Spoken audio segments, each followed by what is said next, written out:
새벽의 드림호텔은 마치 폭풍이 지나간 뒤에도 아직 무너지지 못한 성처럼 검은 유리창을 번뜩이고 있었다. 밤새 내린 비가 로비 대리석 바닥 위에 젖은 발자국을 남기고 텅 빈 복도 끝에서는 청소 카트 바퀴 소리만 낮게 굴러갔다. 모두가 잠든 시간, 그러나 죄를 숨긴 사람들은 잠들지 못했다. 최화영은 드림호텔 최상층 대표실에서 홀로 서 있었다. 오장미를 죽은 사람으로 만들려던 가짜 장례식은 무너졌고 마서린을 지우려던 성형수술 음모도 흔들렸고 정숙희는 잃어버렸던 정신을 되찾아 자신을 향해 칼날 같은 기억을 들이대기 시작했다. 하지만 그녀의 눈빛에는 아직 패배가 없었다. 오히려 더 깊고 검은 욕망이 피어오르고 있었다. 그녀는 책상 위에 놓인 낡은 사진 한 장을 바라보다 천천히 웃었다. 사진 속에는 어린 마서린을 안고 있는 자신의 젊은 모습이 있었다. 내가 여기까지 어떻게 올라왔는데 정숙희 따위한테 뺏길 수는 없어. 낮게 중얼거린 그녀의 목소리는 차갑게 갈라졌고 그 순간 대표실 문이 열리며 강준호가 들어섰다. 며칠 사이 준호의 얼굴은 눈에 띄게 수척해져 있었다. 오장미에 대한 집착, 강백호에 대한 열등감, 마서린을 향한 죄책감, 그리고 최화영의 그늘에 발목 잡힌 자신의 처지가 그를 조금씩 망가뜨리고 있었다. 최화영은 그런 준호를 바라보며 아주 부드럽게 웃었다. 왔구나. 이제 준호와 모든 걸 공유할 때가 온 것 같아. 준호는 경계하듯 그녀를 바라봤다. 또 무슨 짓을 꾸미는 겁니까? 최화영은 천천히 검은 코트를 걸쳤다. 꾸미는 게 아니야. 내가 원하는 걸 보여주려는 거지. 제가 원하는 거요? 최화영은 그의 눈빛 안에 숨어있는 야망을 정확히 찔렀다. 오장미만 바라보는 불쌍한 남자로 끝나고 싶니?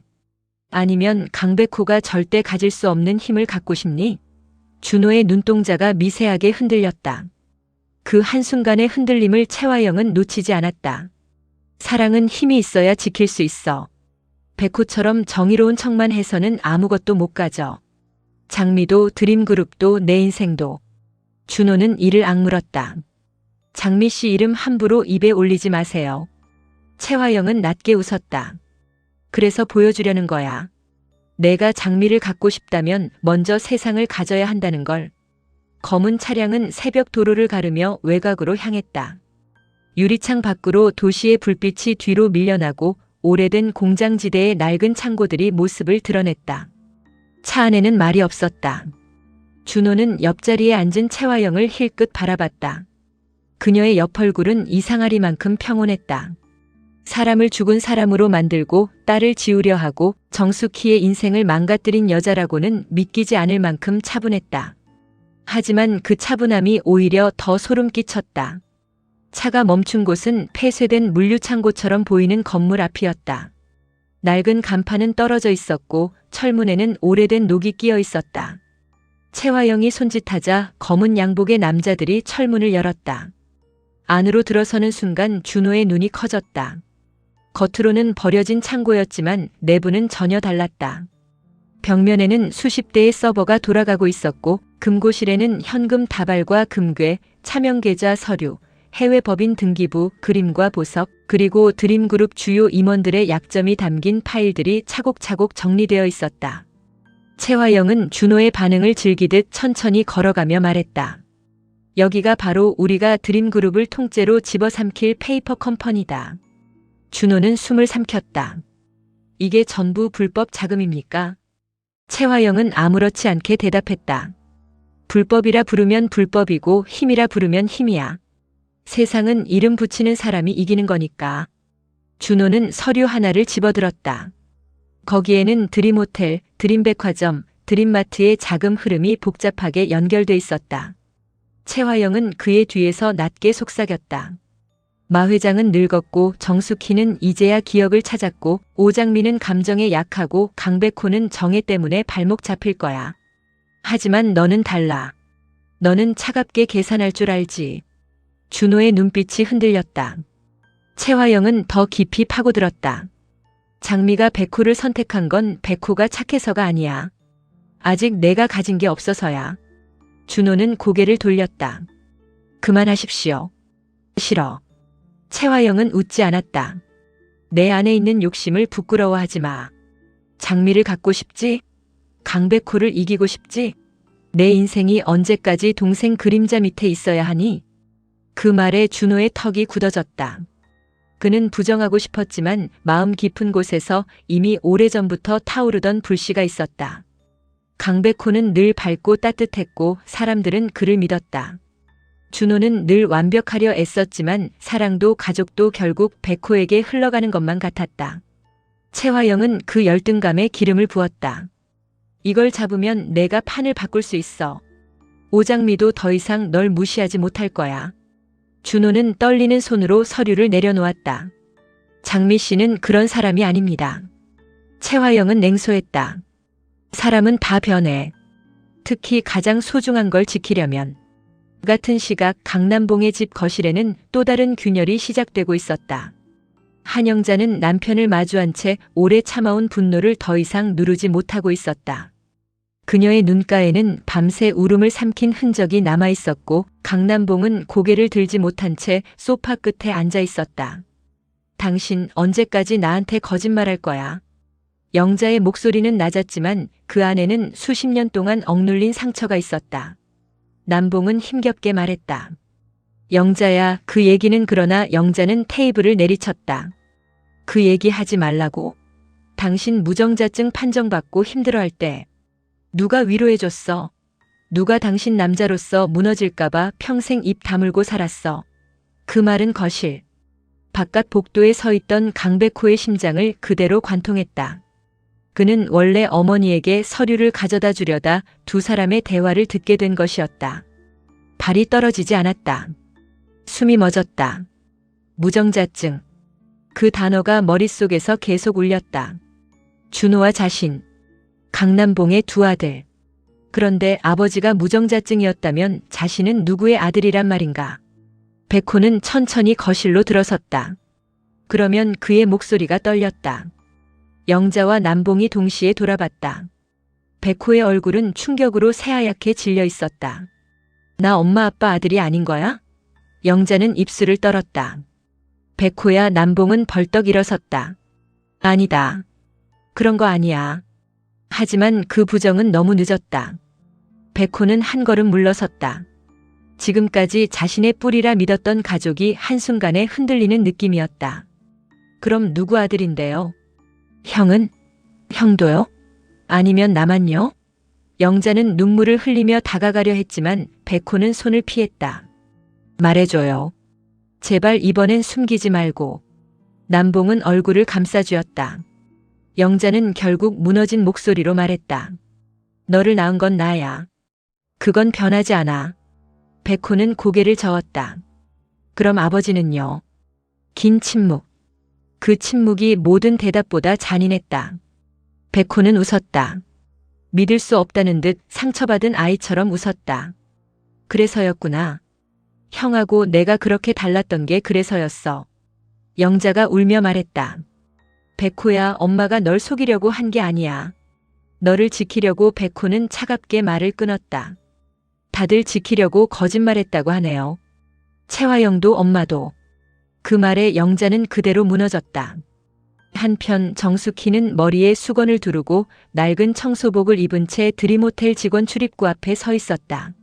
며칠 전 트럭 사고 이후 그녀는 자신이 채화영과 똑같은 괴물이 될 뻔했다는 죄책감에 밤마다 잠을 이루지 못했다. 하지만 그 죄책감은 그녀를 멈추게 하지 않았다. 오히려 더 차가운 결심으로 바뀌었다. 더는 분노로 사람을 치지 않겠다. 대신 진실을 파헤치겠다. 채화영이 왜 서린이를 지우려 했는지, 왜 그토록 서린의 입을 막으려 했는지, 왜 자신에게서 빼앗은 아이의 흔적을 끝까지 감추려 했는지. 숙희는 청소 카트를 밀며 호텔 복도를 걸었다. 지나가는 직원들은 아무도 그녀를 알아보지 못했다. 그동안 아이처럼 살며 사람들의 시선 아래 낮게 엎드려 있던 시간이 이제는 역설적으로 그녀의 가장 강한 위장이 되었다. 숙희는 속으로 중얼거렸다. 채화영이 서린이를 죽일 수밖에 없는 이유가 있을 거야. 그걸 알아야 해. 엘리베이터 문이 열리고 그녀는 최상층으로 올라갔다. 대표실 앞 복도는 조용했다. 채화영이 준호를 데리고 외부로 나간 틈이었다. 수키는 떨리는 손으로 청소 카트 안에서 카드키를 꺼냈다. 그 카드키는 강혁이 몰래 흘린 것이었다. 강혁은 직접 도울 수 없다는 듯 아무 말 없이 그녀 앞에 놓고 갔고 수키는 그의 눈빛에서 처음으로 채화영에게서 돌아선 사람의 죄책감을 보았다. 문이 열렸다. 수키는 대표실 안으로 들어섰다. 채화영의 방은 모든 것이 완벽하게 정돈되어 있었다. 향수 냄새, 고급 가죽 의자, 벽에 걸린 배우 시절 사진, 드림호텔 대표 임명장, 마서린과 찍은 사진들. 그러나 수키의 눈에는 그 모든 것이 거짓으로 보였다. 그녀는 서랍을 열고 문서함을 뒤지고 액자 뒤를 확인했다. 서린이 입을 막아야 했던 그 끔찍한 비밀을 그녀의 손끝은 떨렸지만 눈빛은 흔들리지 않았다. 그러다 책장 한쪽 오래된 장식함 뒤에서 작은 나무 상자를 발견했다. 상자에는 자물쇠가 걸려 있었지만 오래되어 약해져 있었다. 수키는 청소 카트에서 작은 드라이버를 꺼내 자물쇠를 뜯었다. 딸을 빼앗긴 엄마의 손은 더 이상 약하지 않았다. 상자가 열리는 순간 낡은 첫 냄새가 흘러나왔다. 수키는 그 안을 들여다보다 그대로 숨이 멎었다. 작은 베넷 저고리. 세월이 지나 누렇게 바랬지만 가슴 부분에 작게 수놓인 꽃무늬는 너무도 선명했다. 수키의 손이 떨리기 시작했다. 이건 그녀는 조심스럽게 저고리를 들어 올렸다. 손끝에 닿는 천의 감촉이 기억의 문을 세게 두드렸다. 비 오던 날 신생아실 울고 있던 아이 자신이 직접 입혔던 작은 옷. 우리 서린이한테 입혔던 베넷 저고리야. 수키의 눈에서 눈물이 떨어졌다. 채화영, 내가 갖고 있었어. 내가 우리 아이를 데려간 증거를. 아직도 그 순간 대표실 문 밖에서 발소리가 들렸다. 수키는 급히 베넷 저고리를 품 안에 숨기고 청소 카트를 붙잡았다. 문이 열리고 누군가 들어왔다. 염산월이었다. 그녀는 두리번거리다 청소복 차림의 수키를 보고 눈을 가늘게 떴다. 어머 아줌마. 여기 청소는 누가 시켰어요? 수키는 고개를 숙였다. 지시받고 왔습니다. 염산월은 수키 얼굴을 유심히 바라봤다. 근데 어디서 많이 봤는데 수키의 숨이 멎는다. 하지만 바로 그때 복도에서 직원이 염산월을 부르고 그녀는 찜찜한 표정으로 돌아선다. 얼른 끝내고 나가요. 여기 대표님 방이라 함부로 건드리면 큰일 나. 문이 닫히자 수키는 벽에 기대 숨을 몰아쉬었다. 그리고 품 안에 베넷 저고리를 더 세게 끌어안았다. 장미야, 엄마가 찾았어. 하지만 채화영은 이미 또 다른 판을 짜고 있었다. 페이퍼 컴퍼니 창고에서 준호의 눈빛이 흔들리는 것을 본 순간 그녀는 그를 자신의 새로운 말로 만들 수 있다고 확신했다. 오장미를 향한 사랑, 강백호를 향한 질투, 가족 안에서의 열등감, 그리고 자신도 모르게 자라난 야망. 그 모든 것이 준호를 흔들고 있었다. 채화영은 금고실 깊숙한 곳에서 작은 파일 하나를 꺼내 준호에게 건넸다. 이건 내가 알아야 할 진짜 비밀이야. 준호는 파일을 열었다. 그 안에는 강남봉의 오래된 병원 기록과 한영자의 출산 기록, 그리고 누군가의 이름이 가려진 친자 관련 서류가 들어있었다. 준호의 얼굴이 굳었다. 이걸 왜 저한테? 채화영은 차갑게 말했다. 강백호가 내 친동생이 아닐 수도 있어. 준호의 손이 멈췄다. 채화영은 더 가까이 다가갔다. 내가 평생 비교당한 그 동생, 내가 사랑한 여자 마음을 가져간 그 남자, 어쩌면 내 가족도 아닐 수 있다는 거야. 준호는 숨을 삼켰다. 거짓말하지 마십시오. 채화영은 웃었다. 거짓말이면 좋겠지. 하지만 내 어머니가 숨기는 게 있어.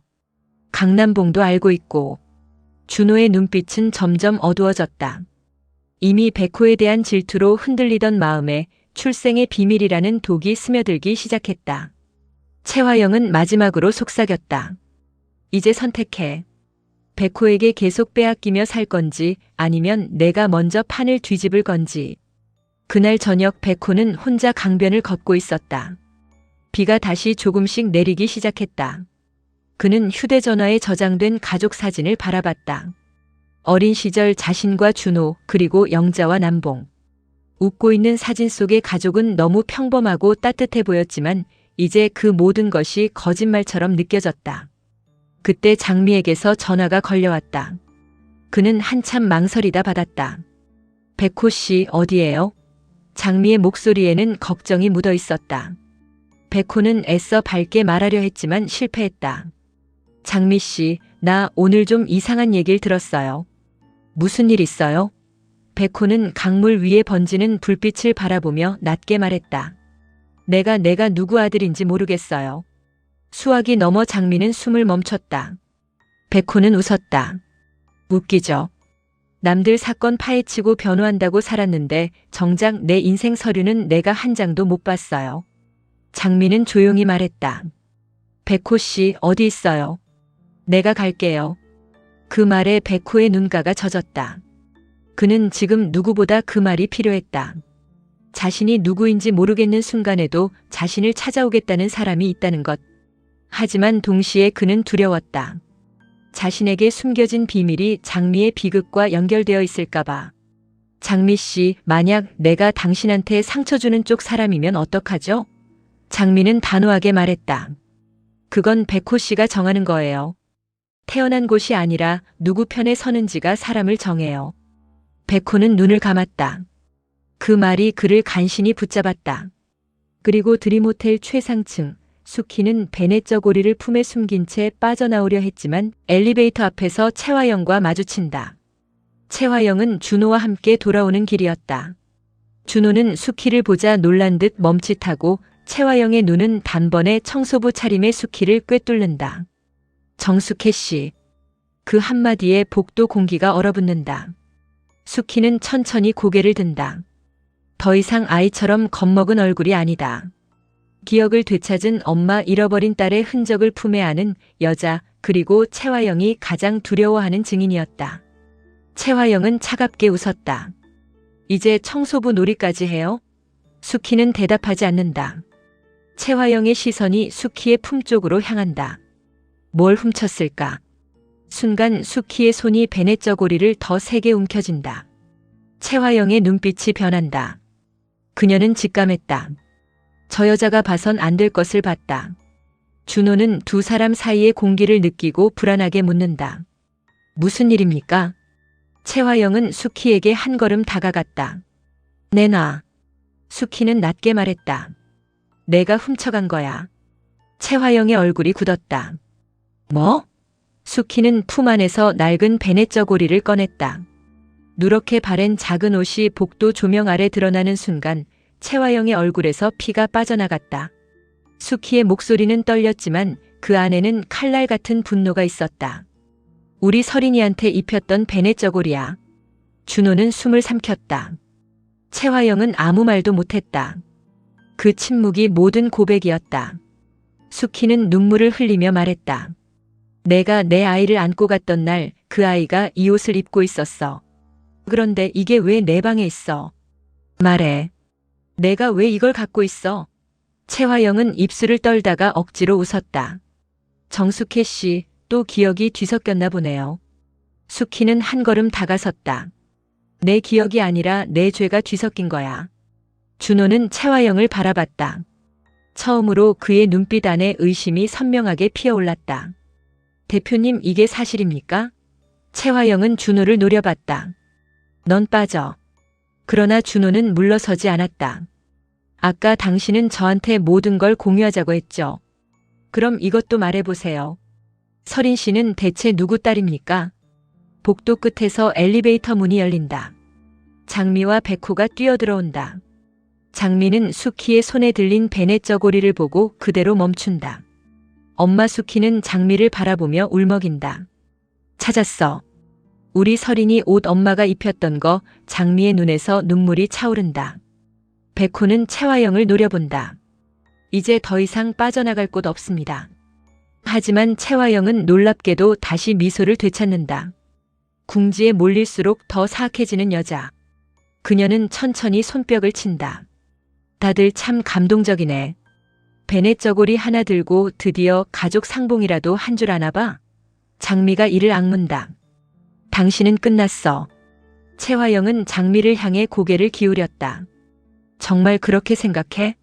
그 순간 복도 스피커에서 안내방송이 흘러나온다. 긴급 화재 경보가 발생했습니다. 전 직원과 고객께서는 즉시 대피해 주시기 바랍니다. 동시에 호텔 전체에 사이렌이 울리고 복도 조명이 붉게 깜빡이기 시작한다. 사람들의 비명과 뛰는 발소리가 멀리서 들려온다. 채화영은 베넷 저고리를 바라보며 낮게 말했다. 증거는 불에 타면 그만이야. 수키가 놀라 베넷 저고리를 품에 감춘다. 장미가 달려들려는 순간 검은 양복의 남자들이 나타나 복도를 막는다. 백호가 장미 앞을 막아서고 준호는 채화영을 붙잡는다. 이건 선 넘었습니다. 채화영은 준호의 손을 뿌리친다. 넌 아직도 모르겠니? 선을 넘는 사람이 이겨. 준호의 눈빛이 흔들린다. 그는 조금 전 비자금 창고에서 느낀 야망과 지금 눈앞에서 보는 악행 사이에서 갈라지고 있었다. 마지막 1분 모든 장면이 폭풍처럼 교차된다. 지하 창고에서 불길이 치솟고 페이퍼 컴퍼니 자료들이 담긴 서버가 붉은 경고등 아래 돌아가며 누군가 급히 외장하드를 빼내 도망친다. 영자는 집에서 백호의 오래된 출생 기록을 꺼내다 무너져 울고 강남봉은 이제라도 말해야 해라며 떨리는 손으로 누군가에게 전화를 건다. 준호는 채화영이 보여준 서류 속 강백호 친부 미상이라는 문구를 떠올리며 흔들리고 백호는 자신의 출생 비밀과 장미의 비극이 같은 날 같은 병원에서 시작됐을지도 모른다는 불길한 감각에 숨이 막힌다. 수키는 불길 속에서도 베넷 저고리를 품에 안고 달리고 장미는 엄마를 향해 손을 뻗으며 절규한다. 엄마, 그거 버려. 엄마가 살아야 해. 하지만 수키는 눈물을 흘리며 말한다. 이건 내 동생이 살아있었다는 증거야. 엄마가 또 못 지킬 순 없어. 그때 천장에서 떨어진 구조물이 수키 쪽으로 무너지고 장미가 뛰어들려는 순간 백호가 그녀를 붙잡는다. 안 돼요. 장미는 울부짖는다. 엄마. 그리고 바로 그 순간 불길 사이로 예상치 못한 사람이 뛰어든다. 강준호다. 그는 수키를 밀쳐내고 떨어지는 구조물을 대신 맞는다. 둔탁한 소리와 함께 준호가 바닥에 쓰러지고 베넷 저고리는 불길 앞에서 간신히 장미의 손으로 넘어온다. 채화영은 멀리서 그 광경을 보고 완전히 얼어붙는다. 자신이 야망의 불길로 끌어들이려던 준호가 결국 정수키를 살리기 위해 몸을 던진 것이다. 준호는 피를 흘리며 장미를 바라본다. 장미 씨, 이번엔 내가 막았어요. 장미는 눈물범벅이 되어 그의 이름을 부르고 백호는 그런 두 사람을 보며 복잡한 고통을 삼킨다. 사이렌은 더 거세지고 불길은 호텔을 삼킬 듯 번진다. 그 순간 장미가 품에 안은 베넷 저고리 안쪽에서 작은 봉합선이 터지고 그 안에서 낡은 종이 한 장이 떨어진다. 장미는 떨리는 손으로 종이를 펼친다. 거기에는 신생아 이름과 혈액형, 그리고 믿을 수 없는 문장이 적혀 있다. 마설인 정숙희 친생녀 확인. 채화영은 그 문장을 보는 순간 미친 듯이 고개를 젓고 수키는 베넷 저고리를 끌어안은 채 무너져 오열한다. 그리고 불길 너머에서 채화영의 마지막 절규가 울려 퍼진다. 아니야. 서린이는 내 딸이야. 내가 키웠어. 내가 만든 딸이라고. 화면은 붉은 화염 속에서 굳어버린 장미의 얼굴로 다가가고 장미는 눈물과 분노가 뒤섞인 목소리로 마지막 한마디를 내뱉는다. 채화영, 이제 내가 훔쳐간 이름을 돌려받을 시간이야.